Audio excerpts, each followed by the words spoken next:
LiberalViewer presents.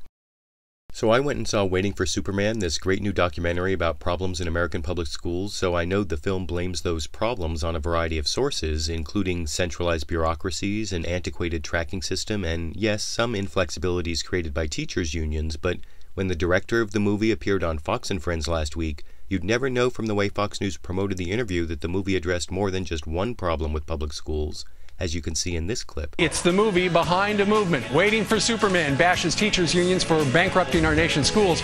Meet the man who made the film. Coming up live next here in New York City.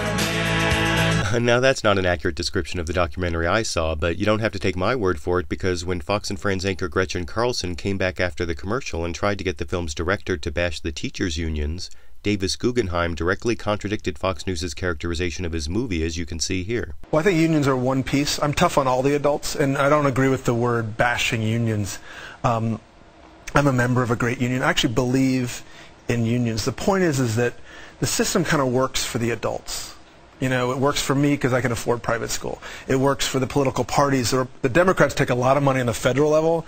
The Republicans take a lot of money on the state level to do very little. The centralized bureaucracies, the unions are a piece.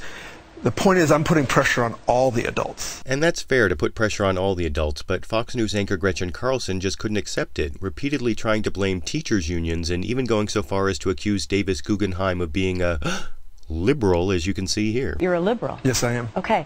I found it interesting. I'm an open-minded liberal. That an open-minded liberal would attack the unions because that is such a bastion of support for liberal Democrats. Have you received hate mail from unions? No, and I think bashing and attacking are two strong words. I think when people use language like that, I think it inflames the thing.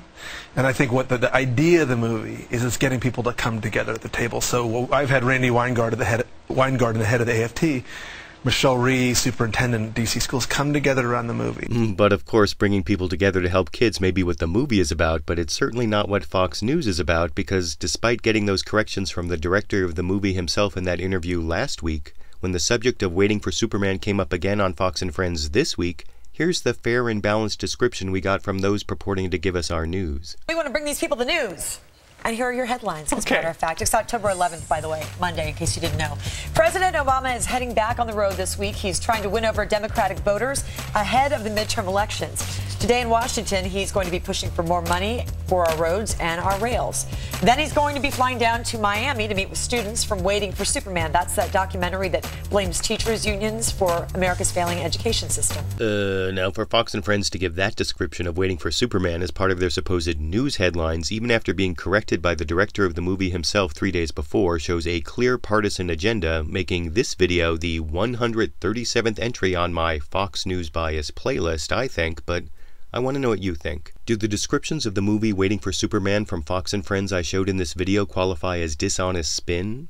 And on the bigger question, especially for those who saw the movie, what are the real problems with America's public schools and what are the real solutions? YouTube, you decide.